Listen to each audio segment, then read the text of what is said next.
Ndasubiye kubaha ikaze bakunzi ba Idagadure TV, amahoro y'Imana abane namwe mwese buko muradukurikirana kuri no mbonesha kure yacu. Kuri uno munsi rero nashoboye kugira ibakwe ryo kuhura n'umuntu Dr Iriel yanditse igitabo.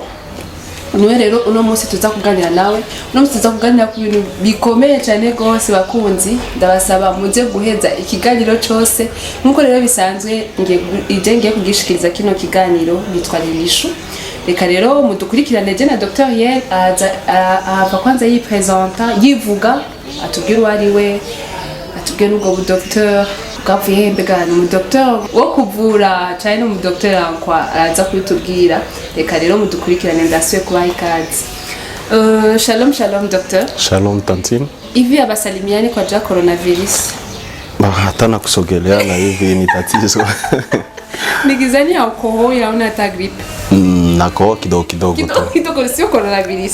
No, si hayo. Okay, unaanza ukajipresenter kwa watu wanatufuata. Ndio, ninaitwa Uriel Balole Emmanuel.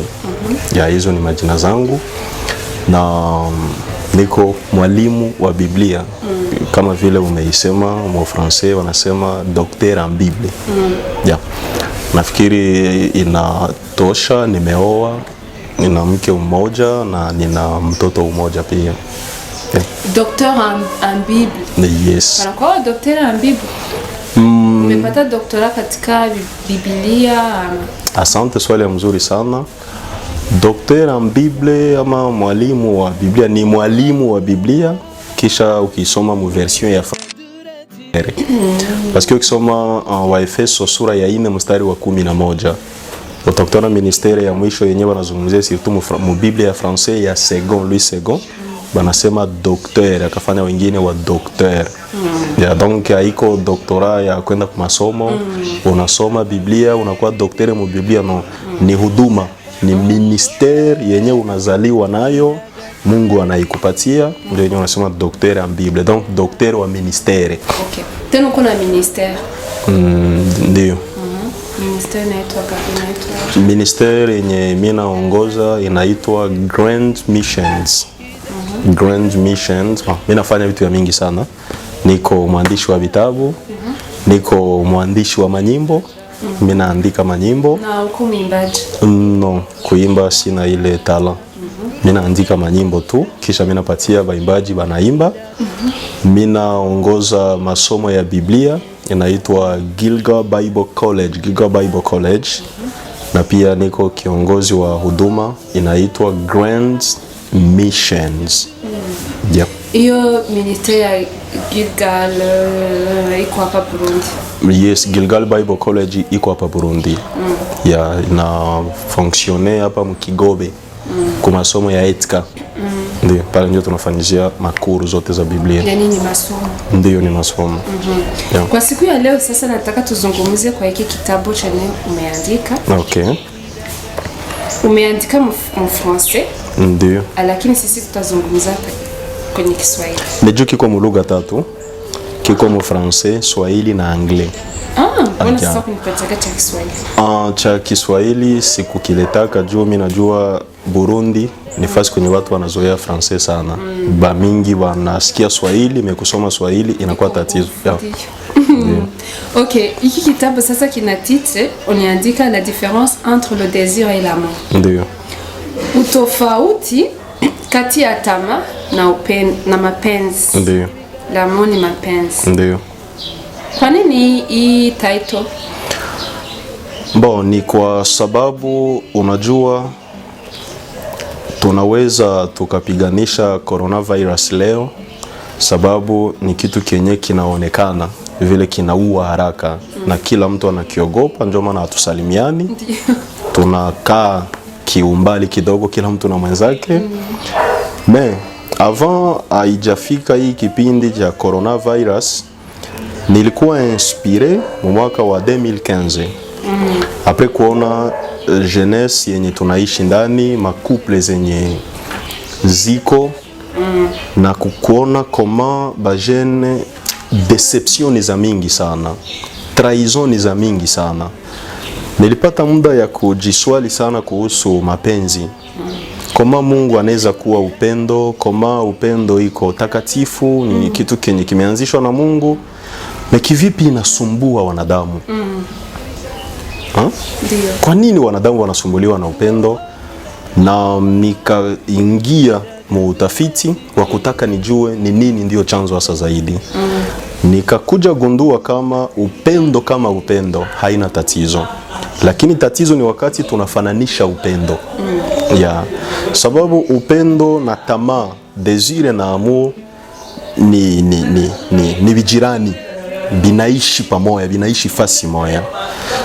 Kujua kama niko muupendo ama niko mutamaa haiko rahisi, na mara mingi sana upendo haidilishaki.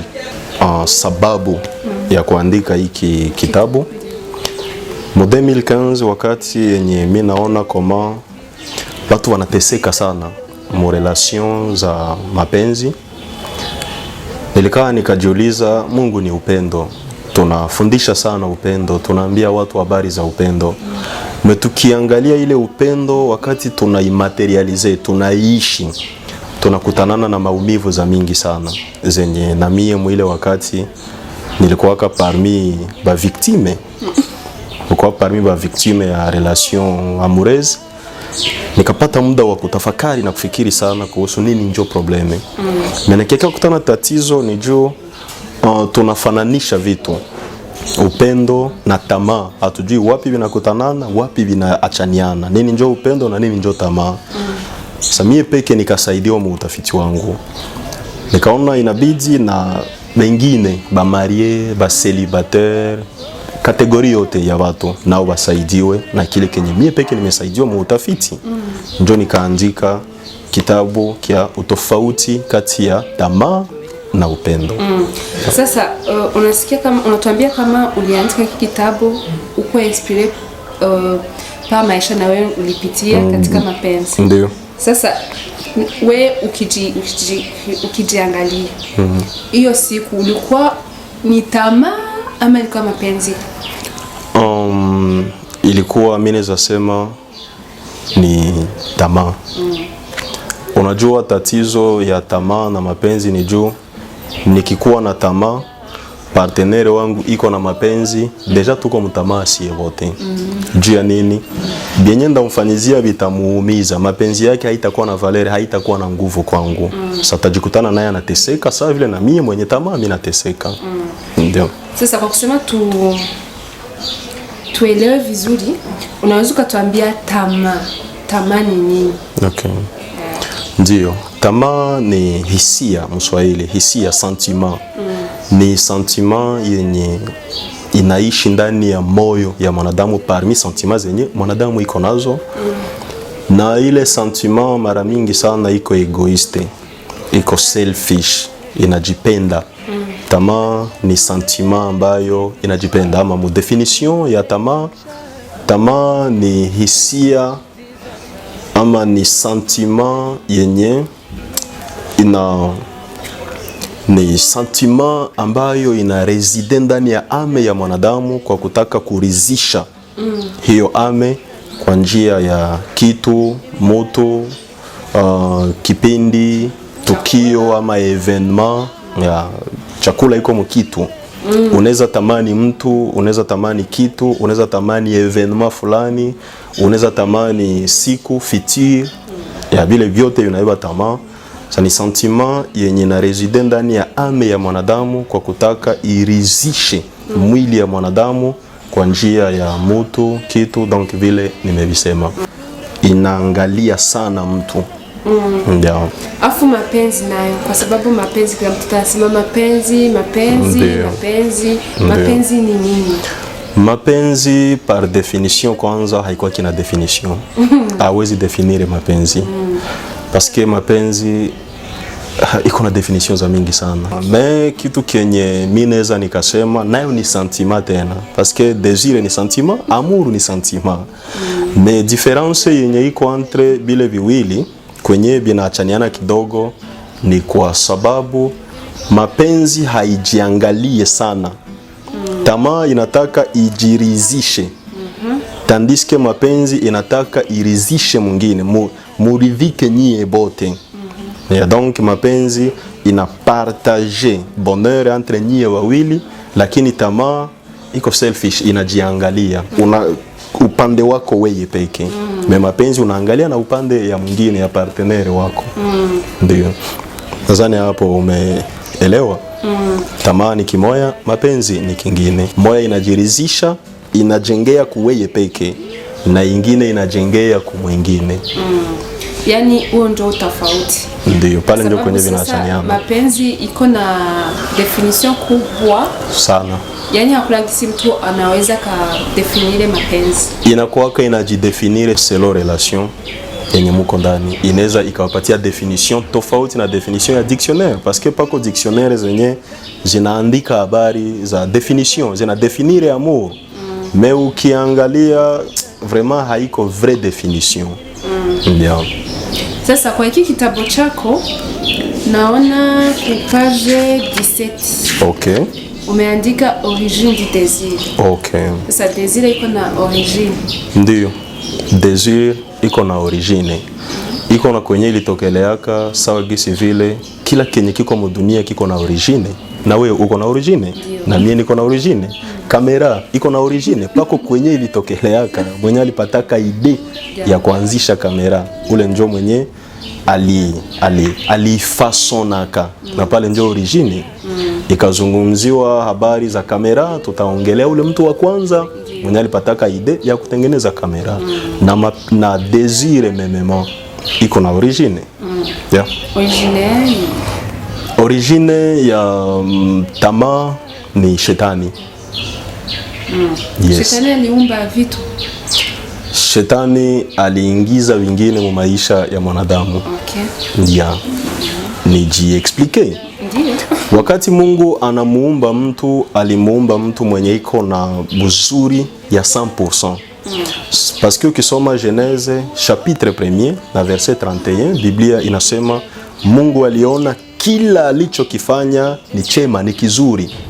Manake hakuna kibaya kenye Mungu alifanyaka mu départ.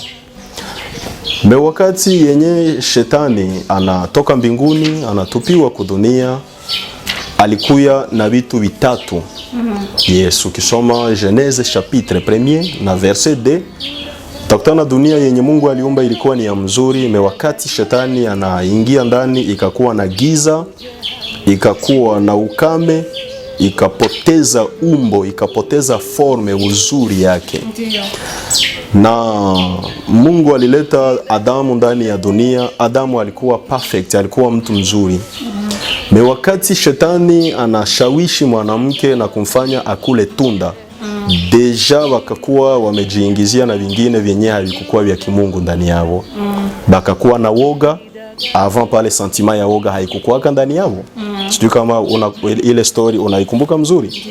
Avant anguko hautasikia kwenye mtu akaogopa, no, ile sentiment ilikuwa haiexiste ndani yao. Mais après chite baliingiliwa na sentiment ya woga, ikajiinsere ndani ya ame yao, ikajiinstale, ikajipatia nafasi, wakaanza ogopa. Balikuwa na sentiment ya culpabilité, ilijiinsere, hawakuwahi kuwa culpabilize avant chite yao, avant waanguke hawakuwahi kuwa na culpabilité. Mais après chite banakuwa na sentiment ya culpabilité, wanasikia Mungu wanajiculpabilize, ni sentiment yenyewe imejiinsere ndani yao. Na désir shetani ndio aliactive ndani ya mwanamke. Alikuwa siku zote na matunda bustani yenye Mungu aliwapatia. Me ilibidi shetani akuye active kingine kitu ndani yake a partir ya conversation yenye walifanya. Ilikuwa iko inaactive ile sentiment ya désir ndani ya mwanamke, na ndio maana alienda kula tunda juu ajiridhishe. Hakuona place ya Mungu mwenye alikula. No. Hakuona place ya mume wake mwenye alikula, alijiona njo yeye. Désir ikaanzia pale. Na ikaenda kwa wanadamu wote. Pale njo origine yayo. Yani origine ya désir ni shetani. Shetani alikuya akaiactive ndani ya mwanadamu. Hapa tena mwaki kitabu nikifungua katikati. Ndio. Page 56. Okay. umeandika signe du désir dans une fiançaille. Okay. Katika watu wako wanaenda kimapenzi, mwanaume akishambia mwanamke kama anampenda, eske anaweza kumwambia anampenda inapitia ku désir? Okay. Hapa masinye kwa kusema watu wako wanatusikiliza kama wako katika mapenzi wajiangalie vizuri, waangalie kama eske huyu binti nampenda kiukweli ama nampenda kitamaa. Yeah. Na mwanamke kama yuko natusikiliza sema huyu mwanaume nampenda kiukweli ama nampenda kiutamaa. Okay. Unaweza kutabezi alama sasa za désir katika fiançailles. Okay.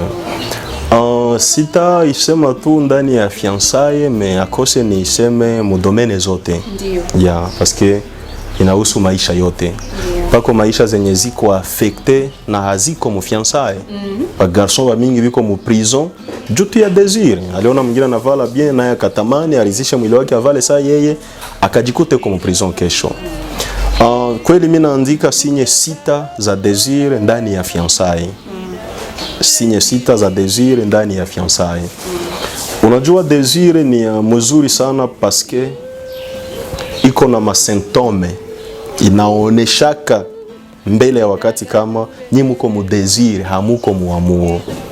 Ni sie njo ba aveugle mara mingi saa yenye tunakuwa hatuna connaissance kuhusu yenye tuko ndani, paske kama haujue yenye uko ndani utakuwa dérouté. Utaenda mwenye haupashwe enda ndani. Sawa? Ndio maana kwa kuzungumzia masinye, sinye ya kwanza, okay. Nini ili niwezesha kufika kupata masinye za désir? Nejo nilikuwa inspiré mu Biblia na histoire ya garçon moya jinake Amnoni. Ni fils aîné wa David. Amnon na dada yake Tamari. Ile histoire yote iko mu 2 Samuel chapitre 13. Ndio ile full story yote ikutana hapo. Amnoni alikuwa na mpenda dada yake yenye kama kamera zingelikuwaka gisi vile ndugu yetu iko pale. Bangeliwezaka ifilme ile scenario ya Amnoni na Tamari, mimi nadhani hakungekuwa seria nguvu sawa vile ile. Amnoni alifika mu kipindi kenye anagonda mwili inaisha. Mwili inaishia nini? Désir. No, tamaa. Tamaa inamuongoza mpaka anaisha, anagonda mtoto wa mfalme, mwili haiendeki, magonjwa yanamsumbua, mpaka rafiki yake akamshauria na kumwambia no. Muko na kila kitu. Kama unaweza gonda mpaka muiki wangu. Kaambia mimi napenda mtu njoo ananisumbua. Haiko fasile kujua kama unaweza gonda juu ya mtu mwenye unatamani. Haiko fasile. Paske leo tunajua msinye za mapenzi ni senye mtu anajisusia na wewe mpaka mnivo ya kugonjwa juu ulimkatala. Yaani anakuwa anakupenda sana sana. Pale unasema njoo mwanaume wa maisha yangu, mwanamke wa ndoto yangu. No. Tamaa nayo inaweza muongoza mtu afikie mpaka kiwango cha kugonda. Kiwango cha kuugua kila siku. Na tena ukumbuke désir iko brutale. Paske mtu mwenye iko chini ya mkumbo wa désir anaweza tajitundika. Ndajiua tu juu yako. Mapenzi haijiuaki, désir ndio inajiuaka. Okay. Yeah. Asa kuanzia histoire ya Amnon tunaweza tukaona sinye sita za désir ya Amnoni. Sinye ya kwanza ni une vie risée. Maisha ya ujanja. Mu 2 Samuel chapitre 13 verset 6. Maisha ya ujanja.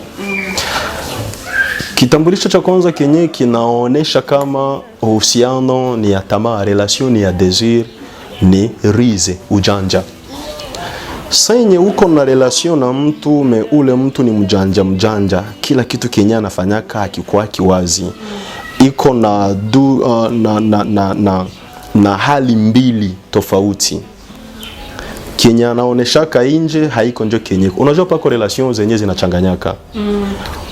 Ukimwona mtu anafanana saa mwenye iko mbali na weye, me ukieseye kuangalia kote unasema kameme ananipenda. No, ujanja ni kitu kibaya sana na kinasumbua mara mingi sana relation za bajene ya mingi sana. Paske mjanja ni mtu mwenye anaweza kuwa iko anakuumiza na anakutunza tena yeye peke usisikie maumivu. Mapenzi haiko prison. Mapenzi haiko boxe. Ya kusema kama furani sio unapiga mwenzako mkichwa. pale njo unaganye mapoint. No, mapenzi haiko vile. Mapenzi ni kitu kenye tunapashwa ishi juu ya kufurahia. So wakati yenye pako ujanja ndani ya relation, ni alama ya kwanza yenye inaweza ikakuonesha kama kwenye tuko tunaenda sio pazuri. Ya juu mwenyewe anakupenda hakuwaki mjanja, anakuambia kwa ukweli. Hakuwaki anaishi sawa nyoka. Hapana. Hiyo ni ya kwanza. Amnoni alikuwa mjanja sana. Alitumia ujanja kusudi ampate Tamari. Kajifanya nalala mkitanda, baba yangu nitumie Tamari akuya nipatie chakula. Kumbe iko mujanja purke arizishe desire yake. Ile ni alama ya kwanza. Ego. Ndio. Sasa kama hapa tuko kuna kwa hiyo alama ya kwanza. Yeah. Nina swali. Okay.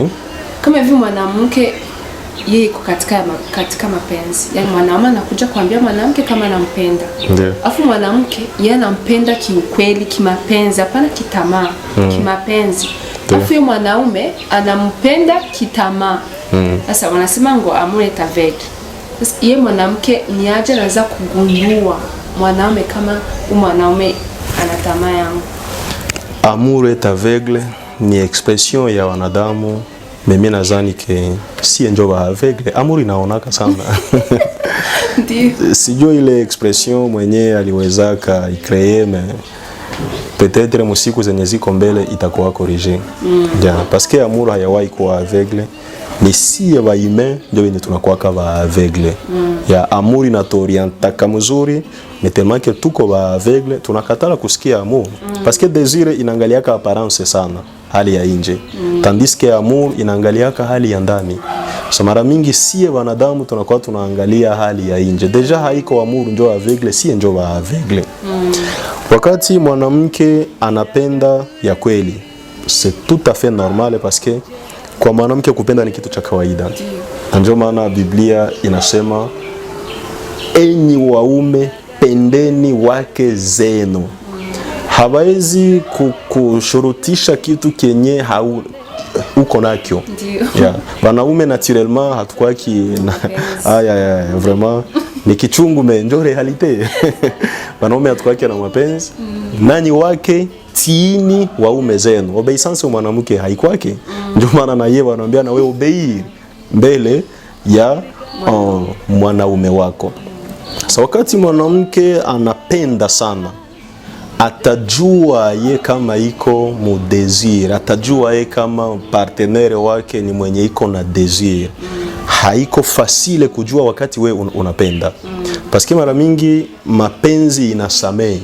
Mapenzi inaficha wingi wa makosa. Mapenzi huvumilia. Unaona? Sasa yenye wewe unapenda sana na mwenzako iko mu désir, utajiambia kama ndamukomprendre vile iko paske utajirefere ku kenye wewe una ressentir mu wewe, kenye wewe unasikia bila kutenir compte na kenye mwenzako iko. Na hapa ndio ba mama ya mingi ni wa victime ya désir ya ba papa.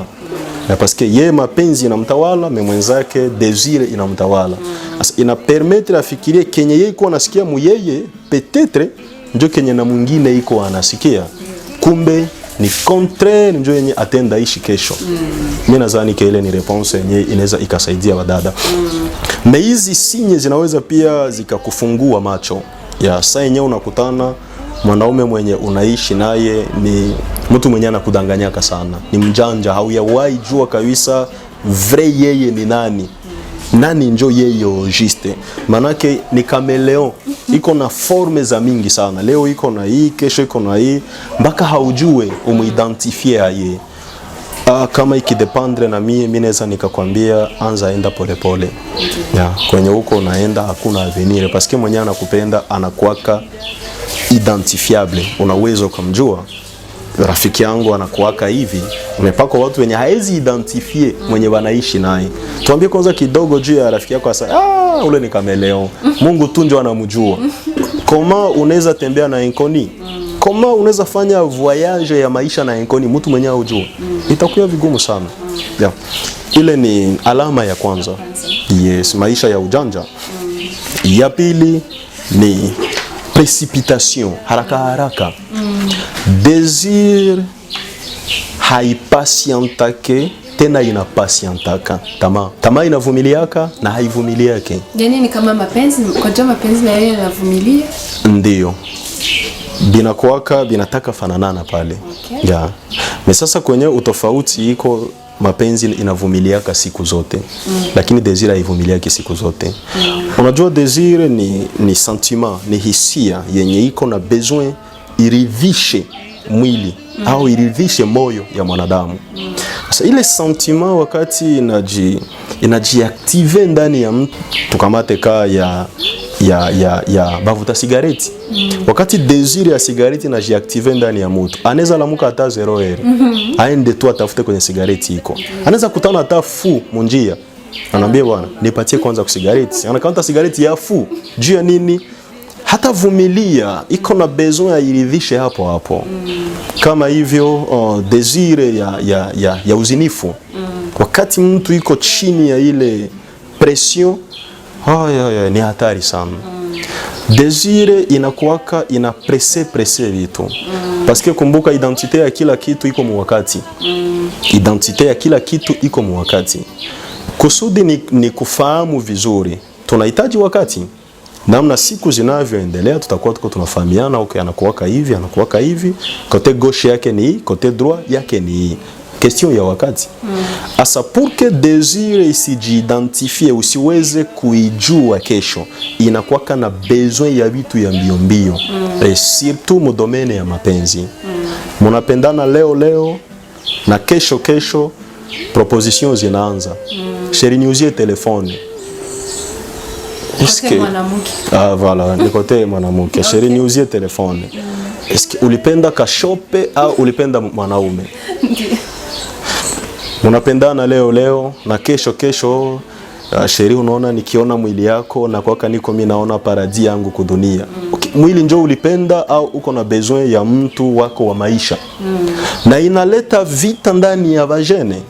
Mimi najua tu kia unipendaki parce que kama unanipendaka koma unaweza katala nisipime nguo yenye ni yangu. Basi kama nguo ni yako sufikisha huko nyumba kwanza, bana valia nguo barabara. Ushakona mtu ananunua nguo kisha anaenda barabara, anavalia barabara. Fikisha nguo yako kunyumba uende mshambre, uvale nguo yako. Hata msoko anaenda ile fasene iliyoandaliwa ya kupima manguo. Ya kupima manguo. Unaona kama ukienda kupima manguo pale unaenda mbali sana. Okay, sio kila soko ndio yenyewe iko nafasi ya kupima manguo. Ça dépend na nguo. Yeah, ukinunulia nguo pita hakuna gisi upime. No, sio ya kupita. Ukinunulia nguo fasi ya kujeshimia, unajua size yako.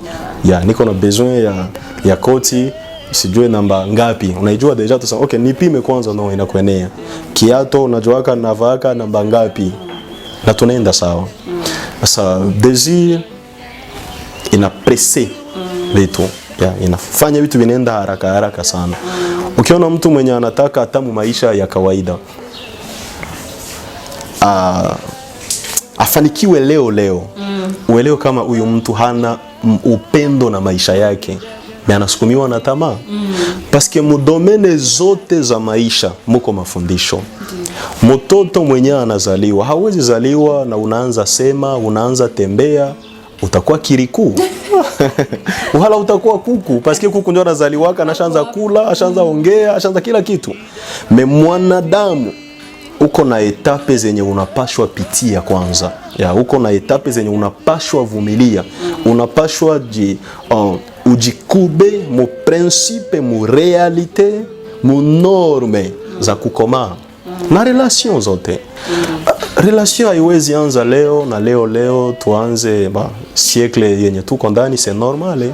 Mnaweza pendana jeudi avant midi na après midi mshajuana, kisha usiku mnakatalana. Unakosa kama ni vitu gani? Presse. Maisha haina besoin ya presse. Kila mtu anaweza fika kwenye anapenda kufika, mais ni question ya wakati. Yeah.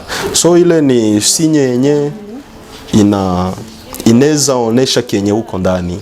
Vie ya précipitation. Unataka uishi mbio, ufanye kila kitu mbio. Sinye ya tatu ni refus de bons conseils. Kukataa mashauri za mzuri. Amnoni alikuwa na wakonseiller wawili. Sawa? Conseiller wake wa kwanza ni Abinadabu, cousin wake. Conseiller wake wa pili ilikuwa ni Tamari, alijifanya conseillere wake. Msanse gani? Abinadabu alimshauria akamwambia, kwa vile Tamari njo koze ya magonjwa yako ni dadako, unaweza mpata.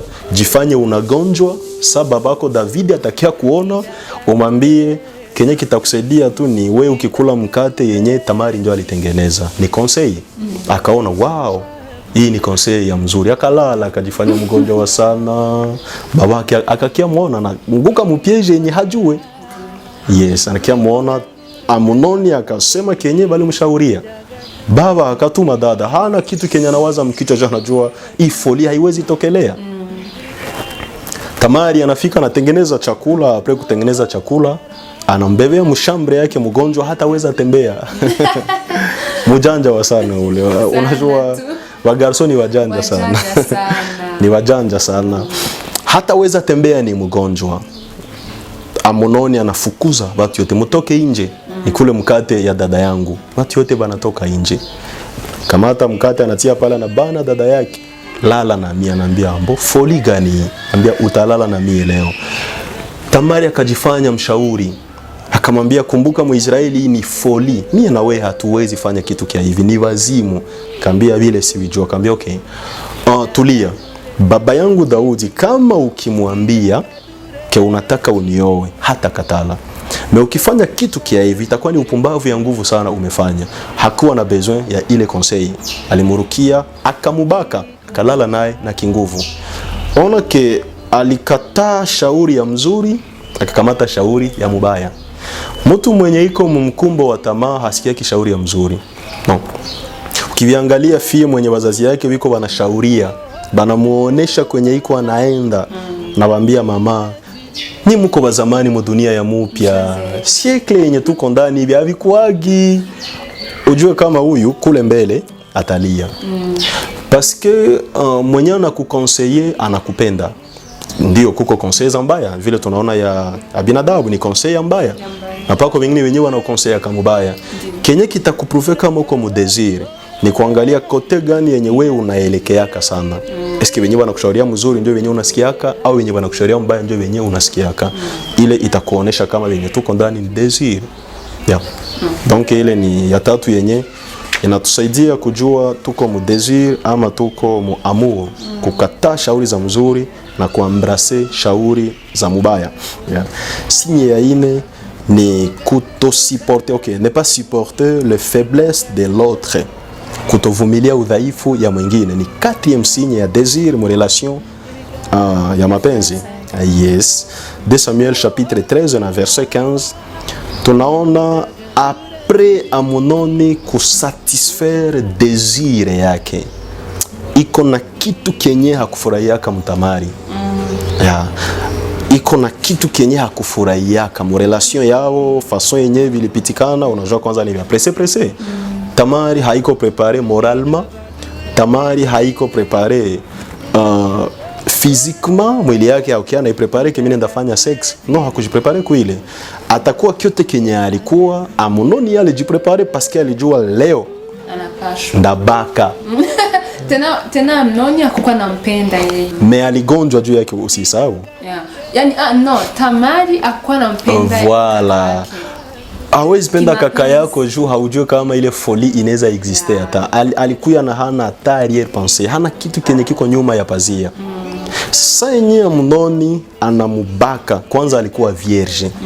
Selon 2 Samuel chapitre 13 verset 18. Alikuwa anavaa nguo yenyewe babikira ndio walikuwa wanaiva. Alikuwa hayawahi jua mwanaume. Hana experience ya mapenzi. Deja banamu brutaliser. Kwanza psychologiquement iko blessé. Sawa? Iko affecté parce que ni kitu kenye ni mshtuko. Nakumbuke relation ya mapenzi, okay, ile ngono, tendo la ndoa inafanyika kama kichwa wakati uko bien préparé. Mais sasa yeye haiko préparé. Atakuwa na faiblesse za mingi zenye alikutana nazo. Mesa Amunoni anakutana ke Tamari iko faible mu domaine fulani. Désire yote ikatoka moyeye. Kila kenye kilikuwa kinamwanime kikadisparaître. Na deja chuki kajiinstalle moyeye. Kaambia toka nje nisikuone tena mnyumba yangu. Sawa? Nisikuone tena toka. Kaambia sitaenda. Deja ushaniharibishia. Paske Muisraeli mwanamke mwenye alikuwa ashaka jua mwanaume ule kabisa hakukuwa hata na droit ya kuolewa. Kisoma Deuteronome chapitre 24 verset 1 mpaka 4, kama un jour mwanaume angefunga roa anamuoa, kisha kule mbele anajisikia hampendi tena, hata ushakazala naye watoto 40, atakuandikia barua ya talaka, unaenda kwenu. Yani talaka zilianza tangia zilikuwa kuanzia ile kipindi. Mimi walikuwa wanataliki bafie wenyewe waliolewaka na abiko ba vierge. Yesu alifanyaka mzuri kuvunja sheria. Mimi nadhani kale kamwange kapitishaka Golgota. Kama kangevuka ka Golgota kale kangekuwa kazuri sana. Okay, sasa Tamara anajikuta ni composition ya faiblesse. Amunoni hamupendi tena. Ya, parce que désir yenye ilimwanime, kitu kenye kilikuwa kinawaka ndani yake kilisha disparaître. Haoni tena kia maana kwake, anamfukuza. Désir haikuwa kina supporter faiblesse ya mwingine. Unajua kila mwanadamu iko na kuume na kushoto. Kila mwanadamu iko na kuume na kushoto. Na ndani ya hizo sehemu mbili lazima pawe sehemu moja yenye iko na nguvu zaidi ya sehemu nyingine. Manake mwanadamu anabeba uwezo na udhaifu kwa wakati mmoja.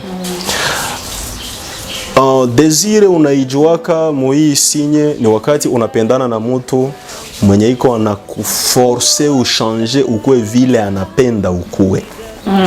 Sheri sipendake vile unasemaka saka suko. Eske unaweza changer? No.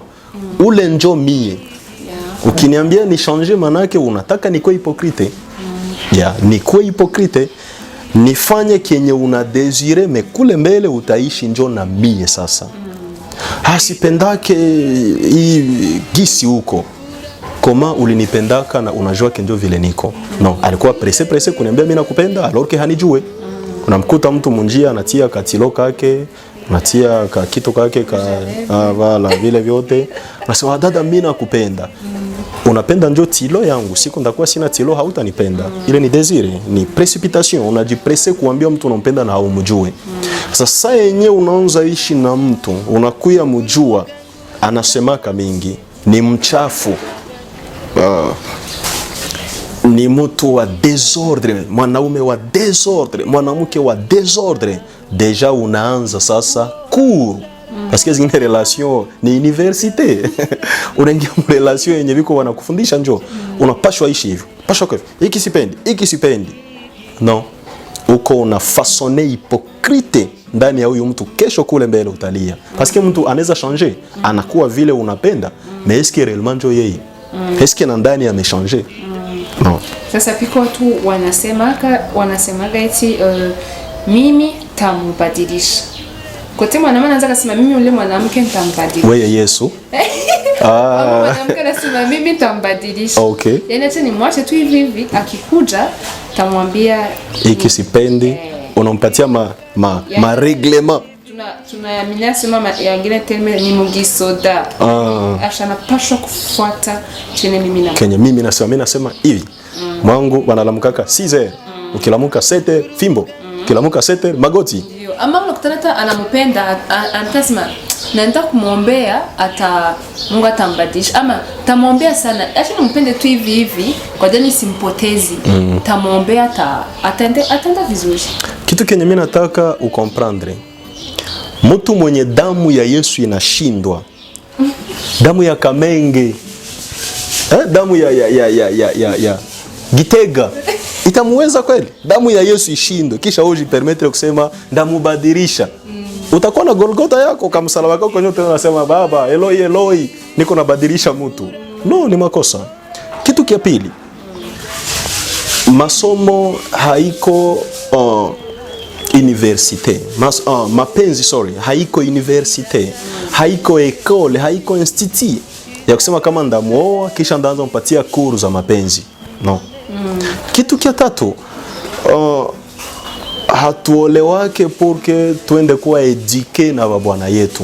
Ndamu edike. Bazazi yake njo balimuzaa.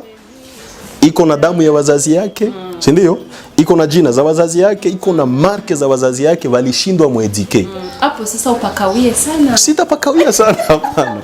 Upakawie sana kwa sababu wanaume waelewa hapo, wakaelewe kabisa. Mwanamke hautakia muedike. No, haiko mtoto wako. Hata mtoto mwenye ulijizalia, education inarataka. Sio kama unaelewa. Naelewa sana. Mtoto mwenye wewe peke umezaa, education inarataka. Unataka afanye vyenye unapenda. Wewe ndio mzazi wake, unamlipia masomo, unamnunulia chakula, unamgaramia kile kenye iko nacho hitaji. Mais education inaswata. Mara ngapi mwanamke mwenye ni egale wako, muko sawa naye. Muko même pied d'égalité mu décision. Muko même pied d'égalité mu choix. Comment ule sasa ndio utasema kama ndenda muedike? Papa, acha mimi nampenda, ndamuoa tu vile. Akifika mnyumba ndamubadilisha, mimi najiamini, ananipenda. No. Ule ni mwenzako mwenye iko na façon ya kuona vitu, iko libre kudeside kenye anapenda muvia yake. C'est sûr que ni bibi yako ndio anapashwa jisumetre kwako, mais haiko esclave wako, si sawa, parce que pako différence entre bibi na esclave. Na we fie mwenye unasema minda mu changer, ulisha changer wangapi? Bangapi benye ushaka changer? Na wewe tu kivyako binakushinda kujishanger. Tunaja deception yenye si peke tunakuwa tunajidesevoir. Na mimi nadhani kama kwanza pako mtu mwenye anajoaka tu decevoir wa kwanza. Sipendi fanya. Mimi naweza sema neno yenye sikupenda sema. Nimesema hii juu ya nini? Voilà, mimi najidecevoir. Kama mie peke siyawahi weza kujikontrole, kujimetrize, mimi naweza jipatia responsabilité, charge ya buzito tena kuongeza mtu wa pili kama ndamwedike. Masomo, hata prison, inchi hayawahi metrize kuedike watu, na njoo iko na prison.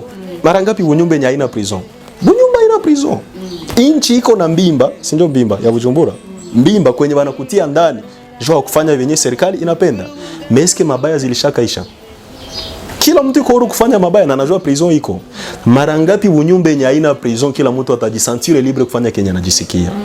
Ndio maana haibidi kujiaventurer na kusema sipendake mwanamke wa kusema mingi, basi vile huyu mimi nampenda, twende tunaye vile ndajikalme. No. Unabeba mzigo yenye hautaweza kuitua. Parce que ni maisha yote utaishi naye wa kusema mingi sana. Mingi tu. Sipendake mwanamke mwenye asemake parce que critères ziko drôle. Pako mwingine mwenye mimi sipendake mwanamke munene. Mwanamke munene ananikwazaka sana. Na mwingine atakwambia mwanamke munene njo kado ya Mungu kwangu.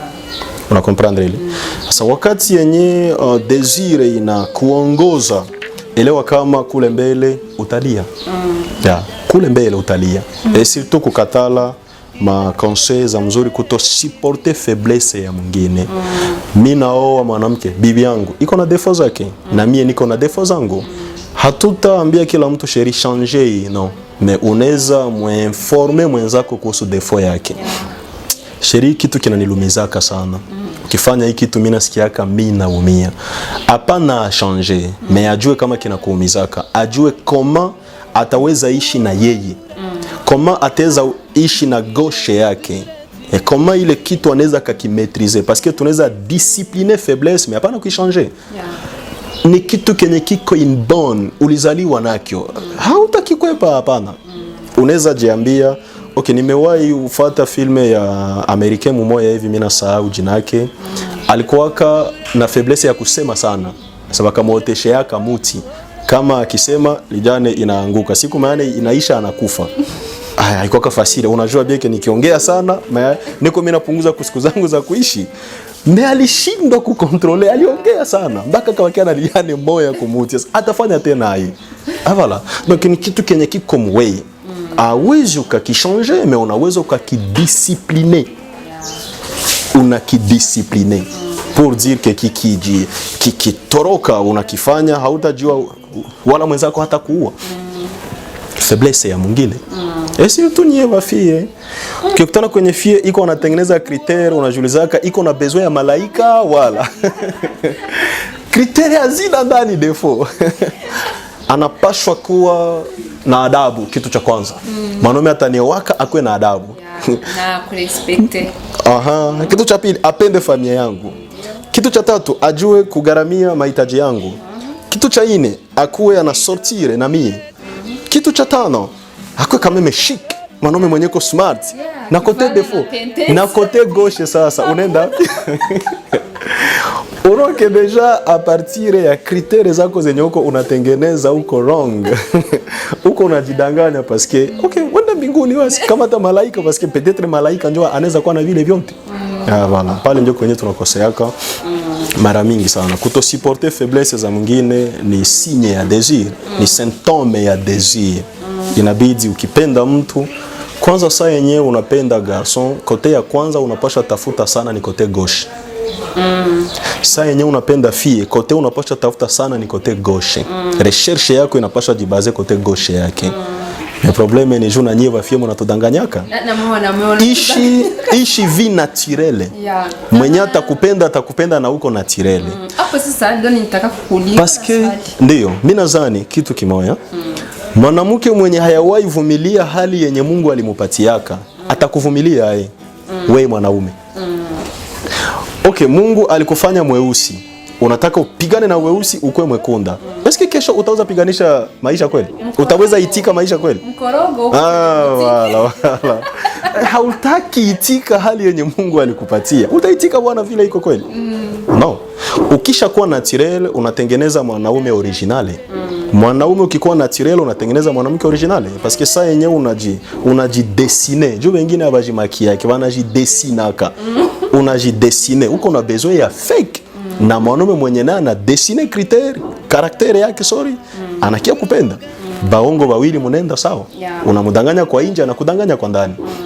Hapo sasa piko wanaume wengi unakutana mwanaume hasemagi maneno mengi. Yaani hawezi kufanya ta action kwa kusema wewe ujue kote gauche yake ni hii. Sasa hapo mwanamke anatafuta na aina yote ya kusema acha nitizame kote gauche ya mwanaume. Okay. Anakosa piko wanaume wa hypocrite mbaya sana daktari. Ndio. Sasa hapo sasa anaanza kabisa nafanya aje kusema aone kote gauche ya mwanaume. Merci. Kitu kia kwanza inabidi ule dada wa vile ajue kama maneno na mutu ni vitu mbili tofauti. Mwanaume anaweza kuwa anasemaka sana me na hautamjua malgré anasemaka sana. Mwanaume anaweza kuwa hasemake sana na utamjua na hasemake sana. Parce que karaktere ya mtu iko mbali na maneno yake. C'est sûr que kwa njia ya maneno unaweza pata idea ya mtu, mais hawezi jua mtu mu maneno. Parce que kama kweli ingelikuwa mu maneno ndio tunajuanaka, kama mu nyumba wa mingi hawaregretaki. Parce que hakuna watu wenyewe walifikaka kuoana. Voilà, na anakuambia sikupendi mimi nataka nikuoe. Haba existe bali. Kila mwenye anakuwa kupenda etape ya kwanza anapashwa kuwa poete. Sasa mimi naona kale kanywele kenye kanashuka hapa kuweye. Deja poesie inaanzia pale. Na wewe unajiambia ke ndio. Na mie sasa mimi naona ndevu zako. Muko mnadanganyana. Muko mnadanganyana. Ya pako façon yenye unaweza jua mtu na hakusema. Kitu kia kwanza kusudi umjue mtu haibidi mkwe mu relation ya mapenzi. Hamwezi juaniana mu relation ya mapenzi. Na mu relation kila mtu anakuwaka kenye mwingine anataka akuwe. Mimi najua kama rafiki yangu hapendake nikosa kutelefoni. Mutabia zangu sizo yaki telefone. Me juni sikwaze mwenzangu ndakuwa mimi nakuwa na telefone juni simukwaze. Voilà. Kila mtu iko na besoin ya kuganye confiance ya mwingine, asa na inabeba watu ya mingi kutoishi vie normale, vie originale, anaishi pirate ya vie. Unajiforce kukua kenye hauko, no. Auzoe telefone acha uchini, ni kukose kutelefone nijue mwenye niko naye dili, ni mwenye kutelefone mimi naweza kuwa na problemi nisikonte kwake. Deja mimi najua kenye huko. Asa bana juaniana ka wapi muava mupendane. Parce que pour que mufike kupendana pako etape zenye mnapasha pitia. Attirance nini inaniatire kuwe nini inakuatire kumie. Kipindi kia observation après kukuwa atire mimi na kuobserver nijue udada anakuwaka wa eske kile kenye kiliniatire nini yenye iko nyuma ya pazia ya ile attirance, parce que pas comme mtu mwenye anaweza kuatire mais hana kitu kia maana zaidi ya attirance. Wakati yenye uko na muobserve njo utajua voilà anakuwaka hivi anakuwaka hivi anakuwaka hivi. Après pale pako kipindi kia fréquentation, unaanza fréquenter mwenzako. Okay, jambo dada, jambo. Ushakavuka etape zingine. Desire zenye tuko nazo leo hazikuwaki na zile maetape. Mnakutana kama mfete mtu alivala kaminika yake kakaenda sawa. Paske hii siku tuko na probleme badada mtatuua. Muko mnatuvalia manguo mpaka ngoni ya mrefu metuneza ona couleur ya caleçon.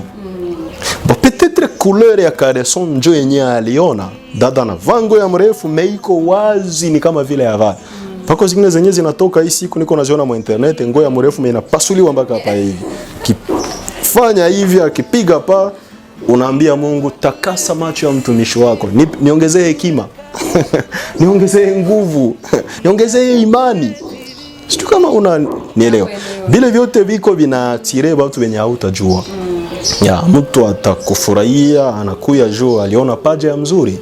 Aliona couleur ya caleçon pale utamjua na etape zote atazivukia paske kenye kiko mkichwa yake ni ile couleur alionaka ni ile migulu zenye yeye alionaka na ile inaharibisha sana. Kabla tuende kusinya tano pia kitu unisema kukotea wanaume kwa sababu mwanaume yeye avaa ya kufikiria mwanamke amwambie kama nampenda anaanza kwanza anamuiga.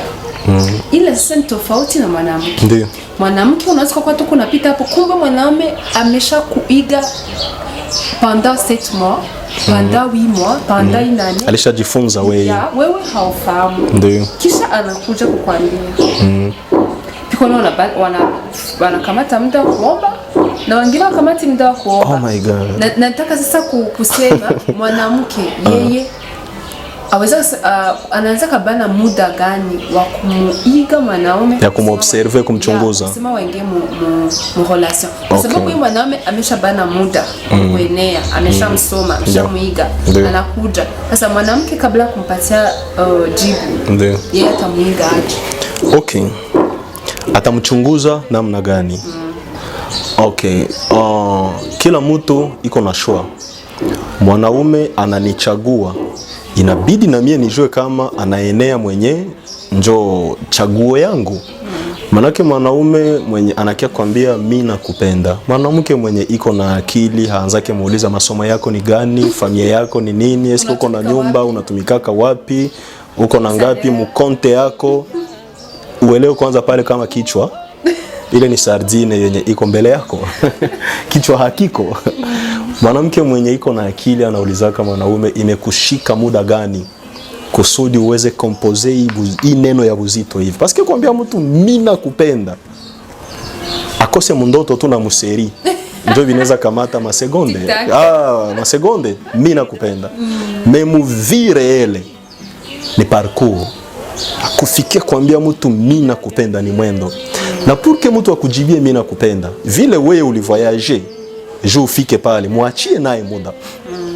Manake unaweza ambia fiembo zamani vilikuwa kama dunia ya zamani, unaambia dada mimi nakupenda, anakuambia okay nipatie miaka 2 na mimi ndakujibia. Leo avikwake nipe numero yako ya telefone na vinaanzia pale pale sheri. Sasa vikwa koma sheri leo tena wanaume wako hivyo hata kabla ya kuingia katika relation anaanza kuambia sheri uko aje. No, sheri hayo ni kitu ya kawaida. Sheri ni mtu mwenye ko shere kwako. Donc ukimuita mtu sheri hayamaanisha kama pale ushaanguka, no, ni mtu mwenye ko share. Sheri unamsheriri. Mamangu anaweza kuwa sheri wangu. Mamangu ni sheri wangu. Sasa mimi ukiniita sheri doctor, mke wako unamita sheri, utapata kwa piko tofauti gani? Utofauti iko paske itakuwa Lily Show ni dada mwenye tunatumika na iko shere kwangu mkazi. Madame ni iko shere kwangu mu maisha. Ni mwenzi wangu. Sawa? Sheri. Inadependre pia na culture ya watu. Ya kusie wa africain deja ukisalimia mtu bonsoir chérie, bibi yako akiona ile nakwambia hiyo utaniambia mzuri. Kumbe ushaanza pita nyuma ya mgongo yangu. No, unaweza ita mtu chérie na hakuna kitu kia grave. Umeona tu unateko cher hapana chérie. Ni vimoya yote. Vyote vinaenda sawa. Chere na chérie vyote viko sawa. Okay. Hakuna vya grave pale. Haiko facile. Sasa yeye kujibia na precipitation. Watu garçon vile forme yake iko nasema moroho unasema Mungu asante kwa hii journée yenye iko inoubliable. Est-ce que unajua fond ya huyu mtu kweli? Non, uko na besoin ya tana wewe parce que yale ko observer pour dire que na wewe uko libre kumobserver. Sa yenye alikuobserve ni yenjo alijua temps yenye ilimugarimu kama alibifanya. Parce que garçon mara mingi tunasema wongo. Kukutana na fie mwenye iko na akili kama tata gani pour que uniambie anasema ni plus ya 8 mois ça voilà. Ashawaza sana kumbe. Manake na wewe fie unaweza mwambia na mimi niachie ta. Siku kuinvite ukuye uniambie kenye una ressentir na osi ni forcer wakati yenye nda kuambia niachie ta siku yenye nda kuwa convaincu na kujibia. Kama anakupenda atavumilia. Zamani walikuwa wanapendaka mtoto mwenye iko ku secondaire kwao wanakuambia amalize masomo. Unamungoya mpaka anamaliza masomo parce que mapenzi inavumilia. Donc ni question ya patience kote zote mbili. Kuambia fie mimi nakupenda unapaswa kuwa patient. Kuambia garçon ndio mimi nakupenda unapaswa kuwa patiente. Umeone kwanza gauche yake ni gani. Cinquième signe, ne pas reconnaître les bienfaits qu'on te fait. Kuto reconnaître mema yenye walikutendea. Tamari amejisakrifie. Ametoka kwenye alikuwa anaishi. Ashenda mkizini anatengeneza chakula. Sijue reality alikutana nazo mkizini kutengeneza chakula. Ameteseka na kumtengenezea kaka yake mkate. Namletea kaka yake juu ya nini ile amu. Ya kusema kakangu anagonjwa. Tena kumbuka Tamari hakuwa na programe na Amunoni. No, walimu briske. Kakako anagonjwa mtengenezee chakula. Akaanza tengeneza chakula. Aliabandone programe zake. Aliacha yenye alikuwa amepanga. Kaviacha juu ya kaka yake. Mesa anafika kwa kaka yake akurekonetre vile vyote. Alimubrutalize, akamuviole, akamufukuza. Donc ilikuwa ni terorisme ya nguvu sana. Bila kujali sacrifice za Tamari. Desir haikumbukake mabienfe zenye ulifanyizia mwingine. Unajua tuko na watu wenye unaweza muuzia private jets jana na leo anakukatala. Unaweza ukamununulia gari, mwambia Sherimi nakuletea gift ya gari na kesho anapenda mwingine. Hana muda ya kukumbuka wema wako. No. Hawaishi pase. No, ile ina appartenir ku pase Sherimi vile visha pita. Kameme mutu musanse yake ya mutu. Anaposha kuwa na sentiment ya reconnaissance. Sasa sentiment ya reconnaissance haikuwake mu désir. No, hauta ipataka mu désir. Parce que kumbuka ba infidèle usifikirie kama infidelite ni mwanamke mwenye anakosa bienye iko nayo besoin kwa mwanaume wake wala kwa mchumba wake wala mwanaume memema kwa bibi yake wala kwa mchumba wake mwanamke. No. Mais problème ni nini? Reconnaissance haiexiste mu désir. Sana hii inasumbua watu ya mingi sana. Unajipumone, unafanya kyote na kenye kiko zaidi ya uwezo yako. Siku utapigwa mbao, itakuwa ndani misumari. Na kenye kinalumizaka ni saa unakaa, unaangalia wenye umefanya. Unaweza jiimagine, unasomesha mchumba wako. Ndio maana mimi nasemaka mwansenyema zangu zote. Hawasomeshaki mchumba, wanasomeshaka bibi. Ndio. Mchumba? Awasomeshaki mchumba. Yani uko na blessure kwa hiyo kote. Sio sana. No, sio. Tusiongele kule hapana. Tutamkumbuka. Okay. Haiko kwanza, haexiste. Unasomesha mtu, anafika mniveau moya hivi anakuambia ulikuwa moyen de transport yangu. Merci kunifikisha kwenye nilikuwa na besoin ya kufika. Hauna preuve ya kusema ndaenda kuleta banifungie wewe. Ulikuwa mnaandika mwandikiana. Hatukuandikiana kama tunasomeshana pour que tuoane. Ndio maana wa frere wenye biko wanasikia. Ni kusomeshe tuandikiane. Tuandikiane. Sasa probleme ni désir nayo tena ya nguvu sana. Itakuwa sasa vile unamuforcer. Utaolewa na mie juu mimi ndio nilikusomeshaka no. Reconnaissance. C'est sûr que hatuwezi oana na kuolewa juu ya dette morale. No? Kila mtu yuko huru. Unaweza kuwa umenifanyizia vizuri, kama mimi nakutana ke haviendeki havikamati, tutaachana. Tena ukumbuke saa yenye tunaachana haikuwa tunachukiana. Kuachana ni kusaidiana. Parce que peut-être kesho tungetesana sana. Sasa leo tunaachana, inatupermettre kila moya kutafuta njia mbali na mwingine ya kutoreconnaître bienfait ya mwingine. Nina swali. Unasema kutokujua namna nzuri ene mtu anakuwa ni kutendea. Matendo mazuri ya mtu. Tuangalie kiunyumba. mimi na mke na bwana. Wakutana sasa, mwanamke alianzana na mwanaume wangalikuwa wadogo sana. Mwanaume yani kidogo kifinansi. Voilà. Yani mwanaume hana salari ya mkubwa, lakini mwanamke anamvumilia. Wanazaa watoto kwa hiyo salari ya kidogo. Akisha après un certain temps, mwanaume anapata kazi, bwana anapata kazi ya mkubwa. Mwanamke amemvumilia ule umaskini wa mwanaume. Lakini mwanaume kishakuwa riche sana, anataka sasa akumbuki gisi mwanamke wake amempenda, akumbuki hiyo yote. Vipindi yote wamepitia. Sasa anaanza kwenda mwa infidelity. Eske hapa alikuwa nimpenda kama Tamar na Amnoni ama? Okay. Kwanza kitu kia kuelewa, utajiri haiwezi fanya mwanaume infidele hata siku moja. Hata siku moja. Kiko bwana hapo nje hapo dokta. Alikuwaka infidele me haukuionaka juu alikuwaka chini. Mesa yenye anakuwa yulu unaweza muona sasa na facilite yote. Na njoo maana unaona sasa utajiri inabadilishaka watu. Bwanangu haukumbuki hatako tunatoka. No, alikuwaka infidele depuis zamani, mais tellement que ilikuwa mukulisi haungeweza kaiona. Na ukiviangalia hata mu départ uta comprendre que peut-être vilikuwa vinajiafishe mais wengi hukuvionaka. Parce que kama unaweza rudisha filme nyuma uta comprendre que non pako sinye zenye azidanganyake. Ningekuwa na macho, ningekuwa naweza kuexplique masinye, ningeweza kaelewa kama hiki kitu ndakikutanaka. Hapo sasa tutataka kuuliza masinye, lakini kabla ya kukuuliza masinye, piko mwanamke anaanza kusema anapendana na huyu mwanaume ashatembea na wengine wanamke, ashalala na wengine wanamke. Hapo eske atatana muacha kwa sababu anajua kama anajua wengine wanamke kabla kipindi na wao wawili hawajajuana. Wakishafika saa mnyumba anaanza tena kompati kwa juu, anasema ageuze filmu angalie gisi walienda katika fiansa yao. Sasa kikutana kama mwanaume wake alilala na wanawake wengi 5 au 6. Ni kawaida kwa mwanaume, sio grave. Ni grave kwa mwanamke? Kwa mwanamke ni kwa mwanamke ni mbaya sana. Paske kumbuka mwanaume shaste hakwake, ni mwanamke anakuwa bikira. Lakini kawaida na mume anapaswa kuwa shaste. Kawaida yae. Gisi kawaida mwanamke anapaswa kuwa vierge. Okay. Baki de vierge mwanamke inajulikana kasa kama bali mu de vierge. Tandis que mwanaume hapana. Lakini mwanamke atajulikana kwa watu wote. Wewe mwanaume ukimwoa njoo unajua. Wewe utabijua.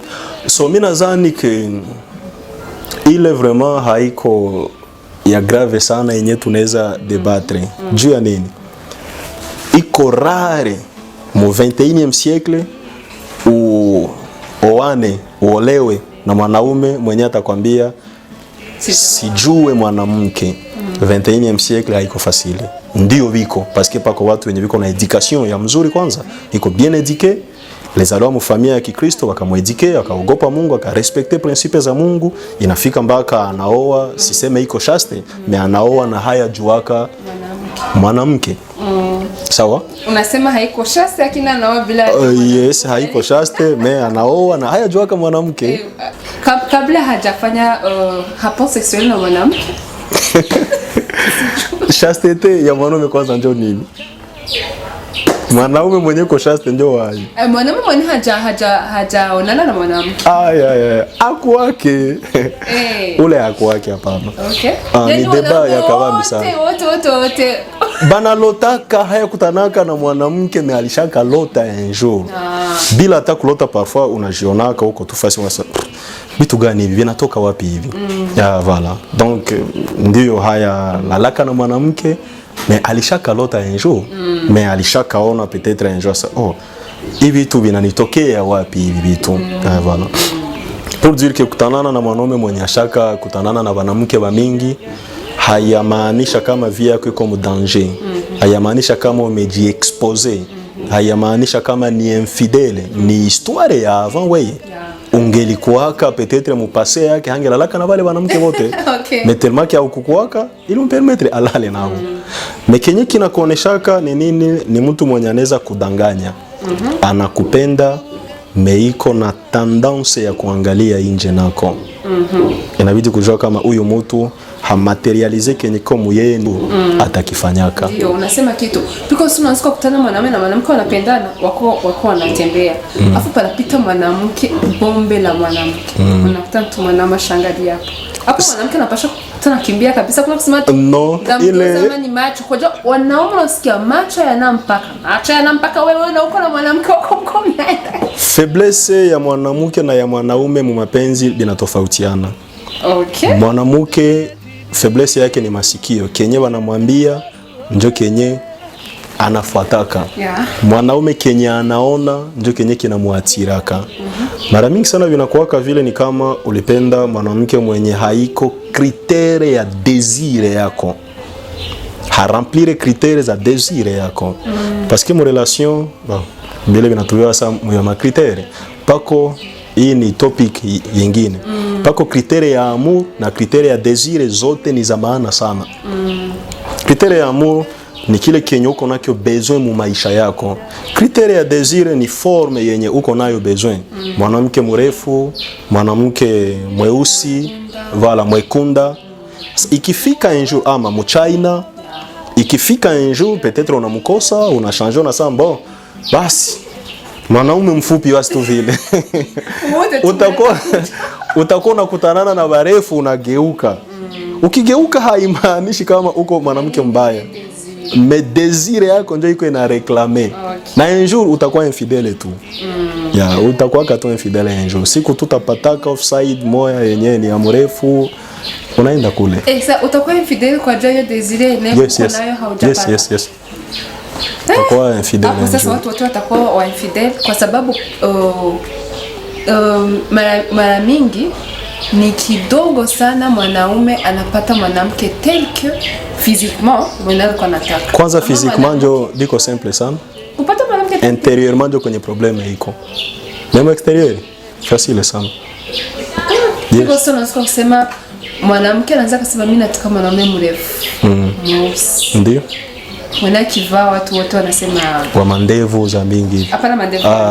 Tai kwa eneo. Manake pale unanifukuza sana. Unafukuza tai kwa lance. Aha. Afu ebana huyo kabisa. Tunakutana huyo hawampati ama hata kikuja unakutana chene kimo ndani mwake kiko tofauti na chene wao. Ndio maana nilisema inje kupata inje inakuwaka fasile. Mendani sasa. Hivi naelewa ndani kwa kusema mtu na voilà. Unakuta inje hayo unaweza tengeneza inje vile unapenda. Munene mwenye haizi enea kwa ile mlango utampata.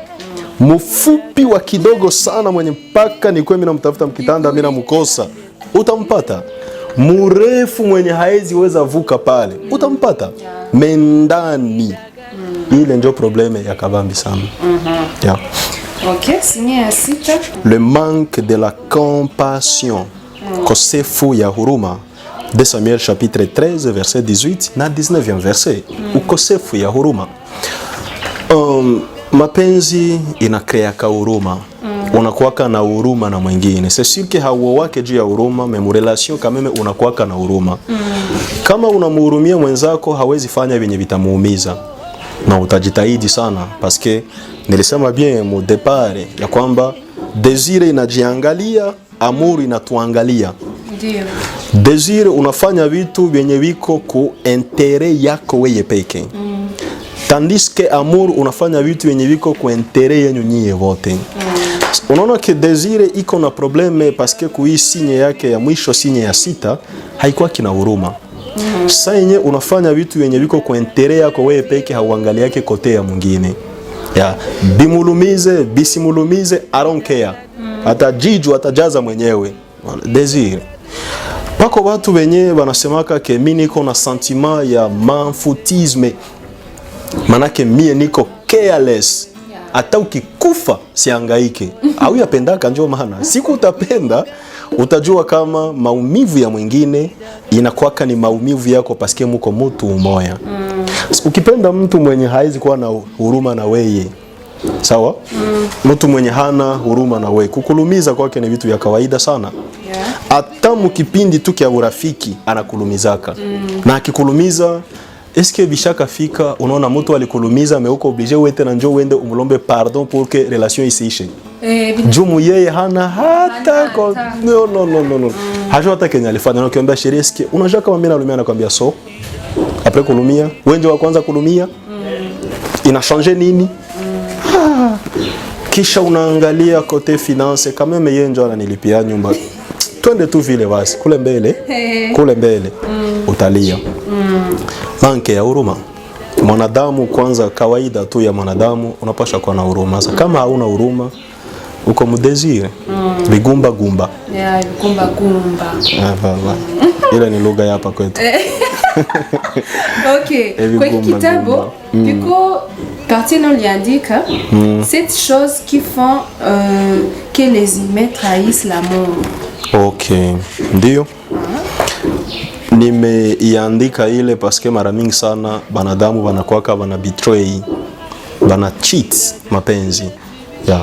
Mapenzi na kuongoza me unakatala isikuongoze. Deja uko unaitraire paske kila mtu mwenye iko analia leo na mwenye atalia kesho iko na histoire un jour ya kusikia sauti ya moyo wake me akaipinga. Akafata cerveau akakatala kusikia ame. Kisha un jour akalia. Mapenzi haijawahi tutraire, si ndio tunakuwa tunatraire mapenzi. Si ndio wa traître. Okay.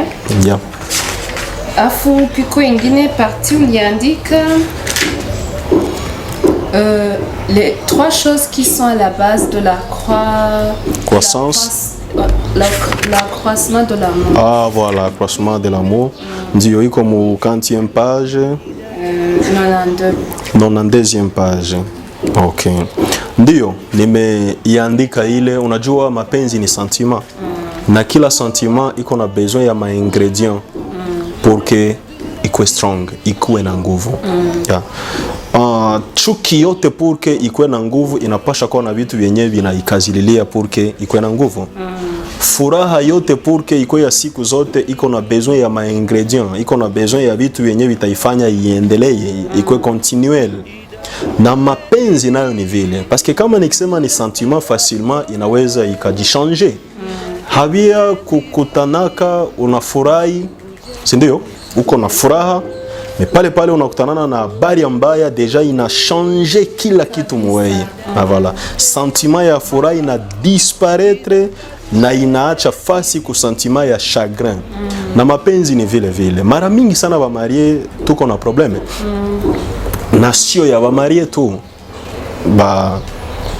Banadamu.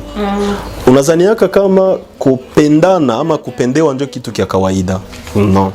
Kupendana, kupendewa, kupenda normal, naturel. Me kutunza ile mapenzi ndio kazi. Parce que kupenda kila mtu anaweza akapenda. Me kujua proteger ile amour, kufanya ile mapenzi ikomale, ikuwe strong, ikuwe na nguvu, ile ni kazi ya Kavambi. Sasa ndani ya hii kitabu pako vitu 3 vya maana vyenyewe vinafanya ile amour ikomale. Tulipendana jana, tunapendana leo, tutapendana kesho. Yes, parce que ça yenye Mungu aliwezaka instaurer passé, présent, futur, c'est parce que alijuaka kama kile kenye tulikuwa mu passé tunaweza kikuwa mu présent na c'est fort possible tukikuwa mu futur. Mais mara mingi unakutanaka watu biko na histoire ya mapenzi me hawaishi mapenzi. Parce que pako difference entre kukuwa na histoire ya mapenzi na kuishi mapenzi. Unajua mimi na fiancé wangu tulipendanaka sana na leo sasa basi tunaanza kaishi juu tunatoka mbali, tulipotoka ni mbali. No. Hatuwezi kuwa relation juu tulipotoka ni mbali. Ya deja pale mnaishi histoire, mais amuishi vie amoureuse. Piko mtu anaanza kukwambia unajua tulijuana tangia tuko na miaka 10 tunajuana. Depuis kwa masomo ku primaire. Hata sasa tupendane. Yes. Hiyo inaanza kwa mapenzi ya kiukweli ama ni mapenzi ya kitamaduni? Mapenzi haiko façon yenyewe ilianza ndani. Mechamana ni kujua si réellement ni vrai mapenzi parce que unajua pa kwa watu benye balikutanaka munganda mukabare muziki wanakamatana mikono na vikaanzia pale na viko na couple ya mzuri leo. Na pako watu wenyewe walitoshanaka mu maombi. Baba kwa jina la Yesu na mwingine kwa jina la Yesu na mnapendana meleo wanafanya hivi. Pour dire que mapenzi haizi kuwa na formula ya kusema inabidi kwanza muombe. No, ni question ya unajua mwingine na mwingine anakujua parce que ataba benye munganda balikutanana ni horoscope haizi kuwa ya kila mtu ya kusema kama manake Nakumbuka fasi moja niko nafundisha juu ya vitu vya kufanana hivi. Jene moja akaniambia, mzee, mapenzi uiache. Mapenzi ni sawa vile ballon ya free kick, ballon ya coup franc. Inakuwa na destination 5. Mbosie benye tunapenda football sana. Wewe bila yuko intéressé. Ballon ya coup franc eti selon ye frère, iko sawa vile mapenzi. Mapenzi iko sawa vile ile ballon. Ballon ya coup franc iko na destination moja, ipige mire. Bale wajoere wenyewe wanasimama pale. Inapiga mire. Iko na destination ya pili yende mu fanatike. A dégager njo. Défenseur na ki dégager kinenda mu fanatike. Ballon ya coup franc inapiga poto. Inapiga ku poto di inarudia. Ballon ya coup franc iko na petit filet. Ile hawezi jua ile. Filet kaleka kuma poto. Aha, voilà. Heureusement unajua ile. Inaenda mukale ka filet. Ballon ya free kick iko na kuatendre goal. Inaingia mupoto. No, sawa Ronaldo. Messi. Okay. Kila mtu abakia na wake. Ballon ya free kick iko na kwenye ina fasi 5. Akaniambia hivi, mapenzi ni sawa vile ile ballon. Wewe ni kupiga tu. Ikipiga kupoto, tafuta tena uirekipere. Ikienda mu fanatike, tafuta ballon nyingine. Tena utampatia nyingine. Tafuta nyingine bwana. Ikipiga poto, pale pole sana. Tafuta tena uirekipere pour que uiaze. Ikiingia ndani, Mungu ashukuriwe. Petit filet unajidanganya. Juta zaneli hala kumbe huko hala. Sasa na mapenzi nayo iko vile. Mapenzi inabidi kujiachilia, unajitoa. Ndio nimeandika kuhusu vitu 7 vyenye ama vinavyosababisha kutoridhishana kitendo la ndoa kingono. Nimesema ya kwamba niko na kitabu nimeandika kinaitwa 60 virus ya amour ndani ya ndoa. Manake nini? Virus inakula amour mpaka mnabakia na ndoa yenye haina amour. Mnaanza ishi pamoja tu, mshaka oana, mnaogopa mkiachana watabatenga mkanisa yenu, mkiachana watabasema, mkiachana mtapata haya, hakuna tena ile mapenzi katikati yenu. Paski mapenzi inaweza isha un jour. Unajikutana ke jour hamkuipalilia vile nilisema vitu 3 yenyewe inafanyaka mapenzi na komala. Hamkuwa na vile vitu 3 mapenzi inaenda iko inaisha mpaka un jour. Mnaanza ishi unyumba yenye haina mapenzi. Sasa tendo la ndoa ni moja kati ya zile virisi.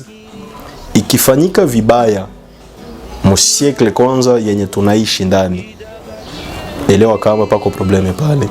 Asa hapa mimi nazungumzia vitu 7 vyenye vinasababishaka tendo la ndoa ikuwe tu formalite. Nakutanaka na mchumba wangu ni juu tu basi. Juu tu ni mchumba. No, hapana mchumba. Aturuhusiwa mchumba. Nakutanaka na mke wangu juu tu basi ni vile.